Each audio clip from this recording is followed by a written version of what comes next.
Good morning friends, welcome to banking English and GK. ఇవాళ మనం Hindu editorial ఆర్టికల్ని ఒక పేరా చూద్దాం ఫ్రెండ్స్. అందులో ఉన్న గ్రామర్ పాయింట్స్ ప్లస్ ఎడిటోరియల్ యొక్క వెకాబులరీ.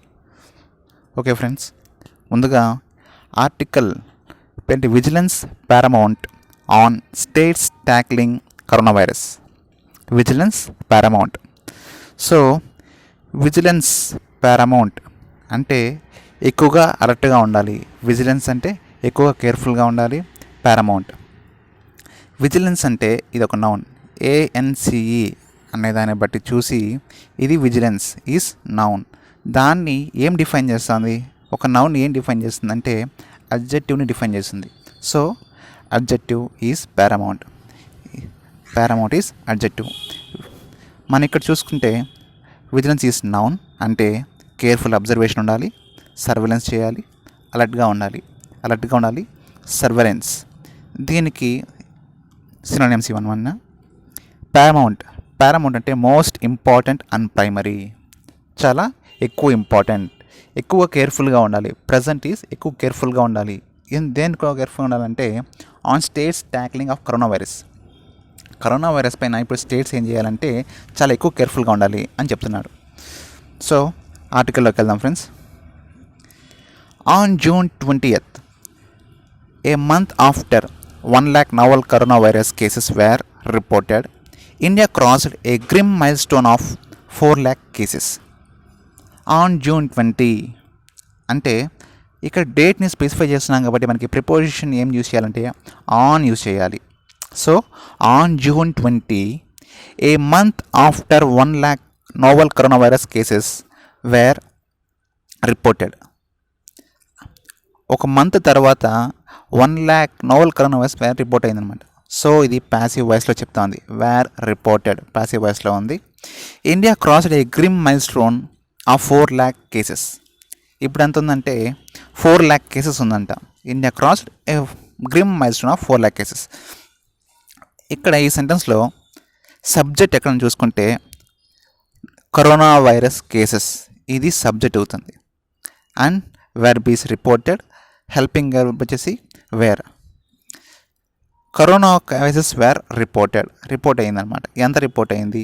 అంతకుముందు 1 month తర్వాత 1 lakh novel corona virus cases అని రిపోర్ట్ అయింది. ఇప్పుడు ఎంత క్రాస్ అయింది? So mile stone. ఇక్కడ ఏ మైల్ స్టోన్ అంటే నౌన్ అనేది మైల్ స్టోన్ అవుతుంది. గ్రిమ్ అంటే అడ్జెక్టివ్. సో గ్రిమ్ మీన్స్ ఇక్కడ సినోనిమ్స్ చూసుకుంటే టెరిబుల్, ఆఫుల్, డ్రెడ్ఫుల్, హారిబుల్, ఫ్రైట్ఫుల్ అంటే భయంకరంగా ఉంది. ప్రజెంట్ ఉన్న స్టేజ్ కాస్త కొంచెం భయాందోళనకరంగా చేసేలాగా ఉంది అని చెప్పడానికి యూజ్ చేస్తున్నాం. టెరిబుల్గా ఉంది, డ్రెడ్ఫుల్గా ఉంది, హారిబుల్గా ఉంది అని చెప్తున్నాం. దేనికి హారిబుల్గా ఉంది? ఈ కేసెస్ అనేది ఈ స్టేజ్కి దాటింది, అంటే ఈ పాయింట్కి దాటింది అనమాట. ఈ స్టేజ్లో ఉంది, ఈ టర్నింగ్ పాయింట్లో ఉంది. మైల్ స్టోన్ అంటే critical point, significant stage, turning point అనే సినోనిమ్స్ ఉంటాయి. ఓకే ఫ్రెండ్స్, టోటల్గా ఈ సెంటెన్స్ చూసుకుంటే ఆన్ June 20th అప్పటి నుంచి చూసుకుంటే ఆ మంత్ తర్వాత 1 lakh కేసులు వచ్చాయన్నమాట, రిపోర్ట్ అయ్యింది.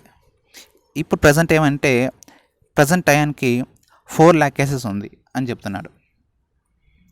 Next sentence, if it took 13 days to double 2 lakh cases, India added another 1 lakh cases in 10 days on June 12th. అంటే 13 days కలిపి ఆ 1 lakh కేసులు అనేది 2 lakhs case అయ్యిందనమాట.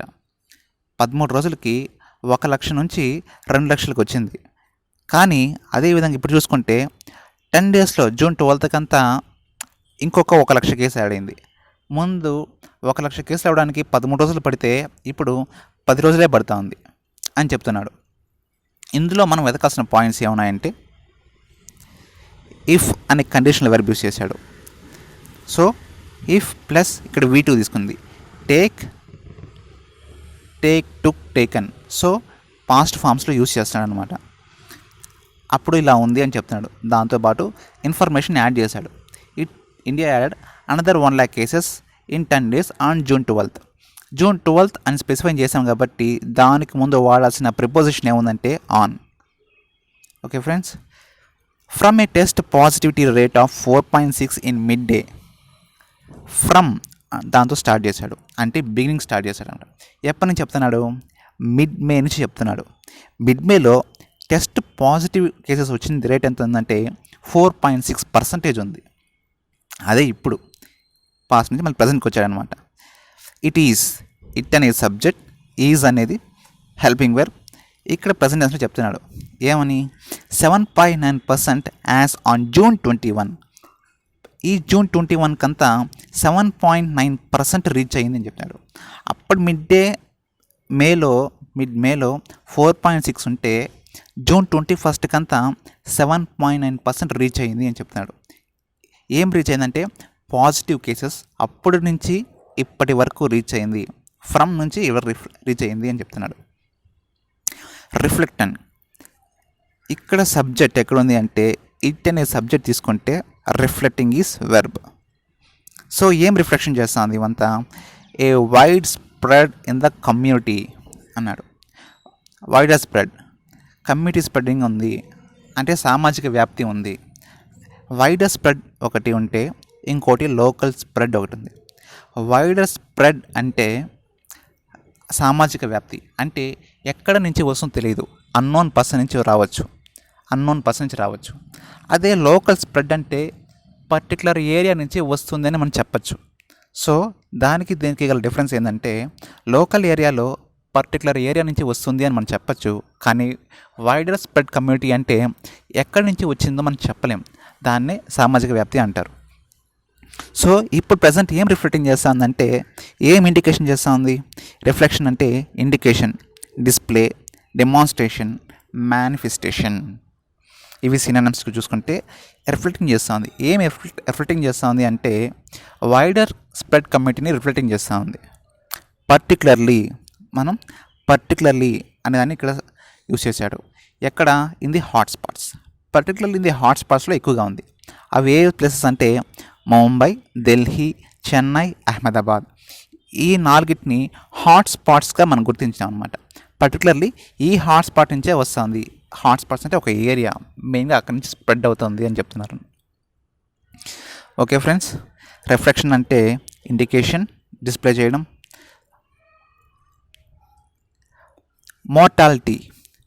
Mortality which was initially low has been steadily increasing. So ఇక్కడ subject ఏమవుతుందంటే mortality, and which is relative pronoun. దేని relative చేస్తుంది? మోర్టాలిటీని relative చేస్తుంది. ఈ మోర్టాలిటీ గురించి చెప్తా ఉంది. మోర్టాలిటీ వాస్ ఇనిషియలీ లో. మోర్టాలిటీ అంటే ఏంటి? ఫస్ట్ మోర్టాలిటీ అంటే నంబర్ ఆఫ్ డెత్స్, ఆ టైంలో జరిగిన ఎంత రేట్ అయితే ఉంటుందో ఆ డెత్స్ ప్రకారం చెప్తాను. ఆ మోర్టాలిటీ ఇనిషియల్గా లో ఉంది, కానీ present has been steadily increasing.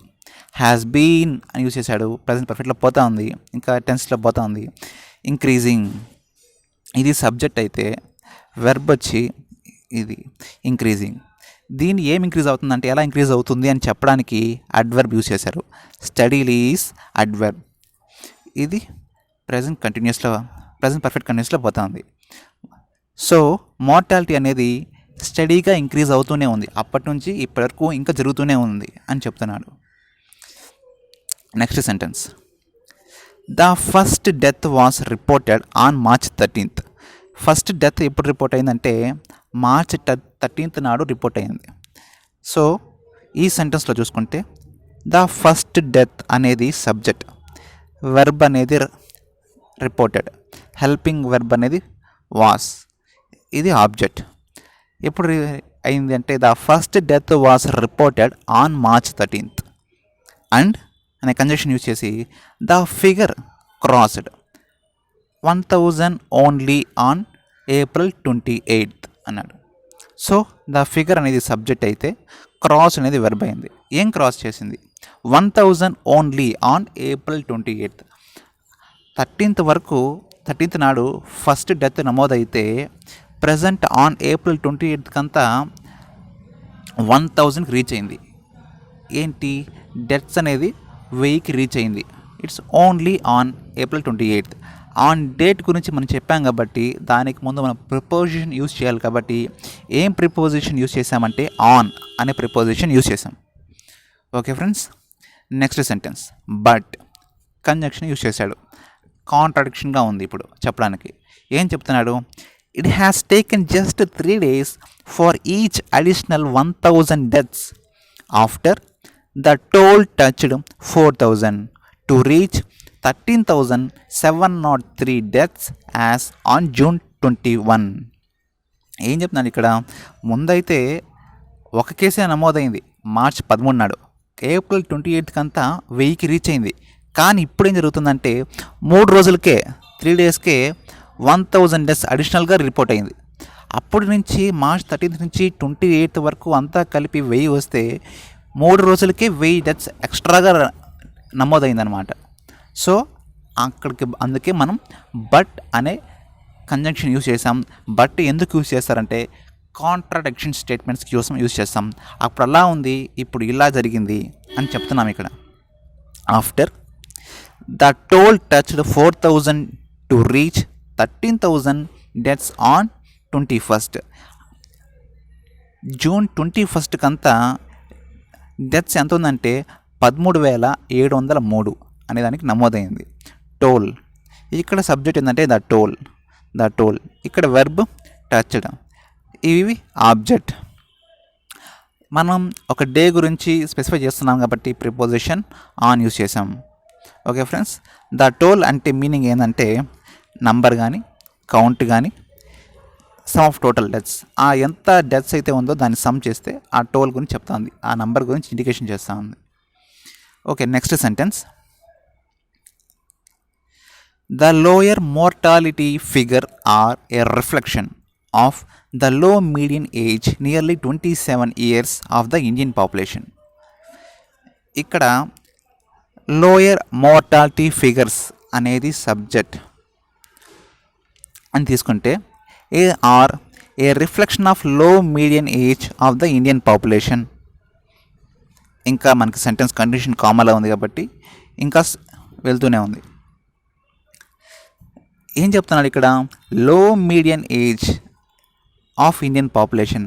మన ఇండియన్ పాపులేషన్ ప్రకారంగా లో మీడియన్ ఏజ్ తీసుకుంటే దాన్ని 27 yearsగా తీసుకున్నాం. ఇక్కడ మీడియన్ అంటే యావరేజ్ ఏజ్ అనేసి అర్థం. మీడియన్ అంటే యావరేజ్ ఏజ్. ఓకే, మన యొక్క యావరేజ్ ఏజ్ ఎంత అంటే 27 years.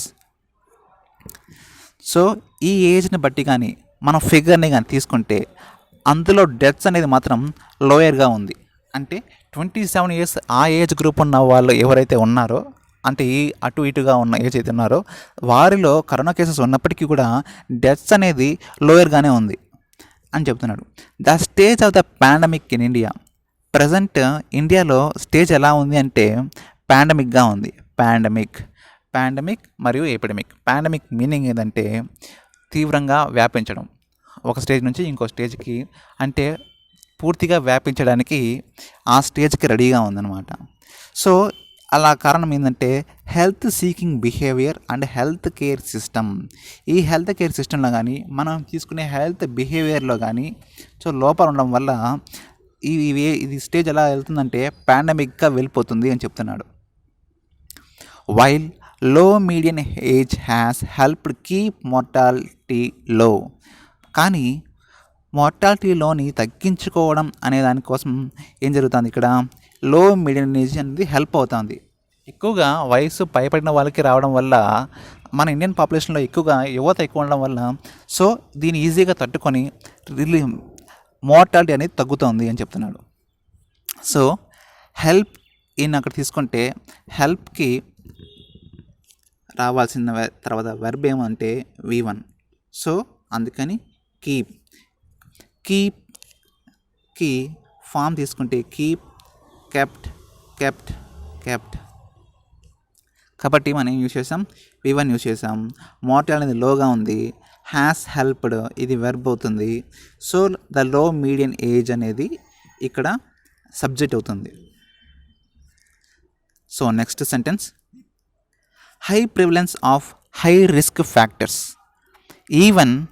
ఈవెన్ అనేదానికి స్ట్రెస్ చేసి చెప్తున్నాడు. అంటే ఈవెన్ అంటే స్ట్రెస్ చేసి చెప్పడం, ఎంఫసైజ్ చేసి చెప్పడం. ఎంఫసైజ్ ఏం చేస్తుందంటే ఎంఫసైజ్ వచ్చేసి ఆన్ని ఫాలో అవుతుంది. ఎంఫసైజ్ ఏం చేసి చెప్తున్నాడు ఇక్కడ, among younger people might put them at great risk if infected with virus అన్నాడు. సో ఇక్కడ మనం చూసుకోవాల్సింది ఈవెన్ అంటే స్ట్రెస్ చేసి చెప్తున్నాడు. ఏం చెప్తున్నాడు, యంగర్ పీపుల్ మైట్ అంటే పాసిబిలిటీ, అంటే పాసిబిలిటీ ఉంది. అది ఎలాంటి పాసిబిలిటీ అంటే కొంచెం తక్కువ మైట్ని యూజ్ చేశాడు కాబట్టి put them a great risk if infected with virus. ఒకవేళ ఇన్ఫెక్టెడ్ విత్ వైరస్తో కనుక ఇన్ఫెక్ట్ అయితే గ్రేట్ రిస్క్ అనే పాసిబిలిటీ అనేది తక్కువ ఉంది అని చెప్తున్నాడు. అంతేగాని ఎక్కువ అని చెప్పట్లేదు. ఎవరి గురించి చెప్తున్నాడు ఇక్కడ, యంగర్ పీపుల్ గురించి మాత్రమే చెప్తున్నాడు. Younger people might put them at great risk if infected with virus. ఒకవేళ వైరస్తో కానీ ఇన్ఫెక్ట్ అయితే వాళ్ళకి యంగర్ పీపుల్కి అనేది పాసిబిలిటీ అనేది తక్కువ ఉంది. గ్రేట్ రిస్క్కి సంబంధించిన పాసిబిలిటీ తక్కువ ఉంది. రిస్క్ ఉండొచ్చు కానీ గ్రేట్ రిస్క్ ఉండదు. సో రిస్క్ అనేది నౌన్ అయితే గ్రేట్ అనేది అడ్జెక్టివ్, దాన్ని క్వాలిఫై చేస్తుంది. ఇక్కడ ఏం చెప్పాడు, high prevalence of higher risk factors అన్నాడు. ప్రివలెన్స్ అంటే నౌన్. సో ఇక్కడ యుబిక్విటీ అంటే ఎక్కువగా వ్యాపించడం, అన్ని చోట్ల ఉన్న హై రిస్క్ ఫ్యాక్టర్స్ అనేది స్ట్రెస్ చేసి చెప్తున్నాడు అనమాట మెయిన్గా. Next sentence, the health care system in Mumbai, Delhi, Chennai and Ahmedabad already strained could witness more deaths if the virus spreads unabated అన్నాడు. ఈ సెంటెన్స్ కానీ మనం చూసుకున్నట్లయితే మనకి ఇక్కడ కనిపించేది ద సబ్జెక్ట్ తీసుకుంటే the health care system subject అయితే, in Mumbai, Delhi, Chennai, Ahmedabad already strained, ఇంతవరకు నార్మల్ సెంటెన్స్. స్ట్రెయిన్డ్ ఇది వెర్బ్ అవుతుంది, ఇది సబ్జెక్ట్ అయితే ఇది వెర్బ్ అవుతుంది. ద హెల్త్ కేర్ సిస్టమ్ అనేది స్ట్రెయిన్డ్ అయింది. ఎందుకు స్ట్రెయిన్ అంటే మీనింగ్ ఏంటంటే ఓవర్ బర్డెన్ అయింది, ఓవర్ టాస్క్ అయిపోయింది. ఎక్కడ ఓవర్ టాస్క్ అయిందంటే ముంబై, ఢిల్లీ, చెన్నై, అహ్మదాబాద్లో ఆల్రెడీ 4 హాట్స్పాట్స్ అని చెప్పుకున్నాం కదా. ఈ హాట్స్పాట్స్లో ఆల్రెడీ స్ట్రెయిన్ అయింది, ఎక్కువగా ఓవర్కమ్ బర్డెన్ ఎక్కువ అయింది. దాంతోపాటు ఏం చెప్తున్నాడు, కుడ్ అనేదాన్ని యూజ్ చేశాడు. కెన్ కుడ్ అవుతుంది. ఏం చెప్తున్నాడు ఇక్కడ అంటే పాసిబిలిటీ. ఏం చెప్తున్నాడు, witness more deaths, possibility chance ఉంది, ఈ ప్లేసెస్లో ఎక్కువ ఛాన్స్ ఉంది, డెత్స్ ఎక్కువగా ఉండే ఛాన్స్ ఉంది. ఎప్పుడు అవుతుంది అలాగా, ఇఫ్ ద వైరస్ స్ప్రెడ్స్ అన్అబేటెడ్, ఒకవేళ వైరస్ స్ప్రెడ్ అనేది అన్అబేటెడ్గా ఉంటే. అబేటెడ్ అనే మీనింగ్ మనం చూసుకున్నట్టయితే తక్కువ, లెసన్ అని అర్థం. అబేటెడ్ అనే మీనింగ్ మనం చూసుకుంటే లెసన్ అని అర్థం, లెసన్. సో దానికి ముందు అనే దాన్ని యూజ్ చేశాడు కాబట్టి అంటే తక్కువ కాకుండా ఉంది అని చెప్తున్నాడు. సో వైరస్ స్ప్రెడ్ అనేది తక్కువ కాకుండా ఉంది, తక్కువగా లేకుండా ఉంటే అప్పుడు డెత్స్ అనేది ఎక్కువగా జరిగే ఛాన్సెస్ ఉంది అని ఈ కుడ్ ద్వారా మనకు తెలుస్తుంది. కుడ్ అనేది దానికోసం యూజ్ చేశాడు. So next sentence, with India now in the unlock phase, ప్రస్తుతానికి ఇండియా అనేది అన్లాక్ ఫేస్లో రన్ అవుతూ ఉంది. This is the time to be most vigilant, ప్రస్తుతానికి ఉన్న పరిస్థితుల్లో ఎక్కువగా అలర్ట్గా ఉండాలి, విజిలెంట్గా ఉండాలి, కేర్ఫుల్గా ఉండాలి అని చెప్తున్నాడు. సో ఫ్రెండ్స్, నేను తీసుకున్న ఆర్టికల్లో ఒక పేరా తీసుకొని దాంట్లో ఉన్న గ్రామర్ పాయింట్స్ని ప్లస్ దాంట్లో ఉన్న వెకాబులరీని కలిపి చెప్తున్నాను. ఇది ఖచ్చితంగా యూస్ఫుల్ అవుతుంది. ఎగ్జామ్ పాయింట్ ఆఫ్ వ్యూలో ప్రకారంగానే చెప్తున్నాను కాబట్టి బాగా యూస్ఫుల్ అవుతుంది అనుకుంటున్నాను. మీరు దీన్ని లైక్ చేయండి, షేర్ చేయండి అండ్ సబ్స్క్రైబ్ చేసుకోండి. ఇలాంటి వీడియోస్ డైలీ పెడతాను ఫ్రెండ్స్, ఎగ్జామ్కి ఈజీగా ఉంటుంది. Thank you friends.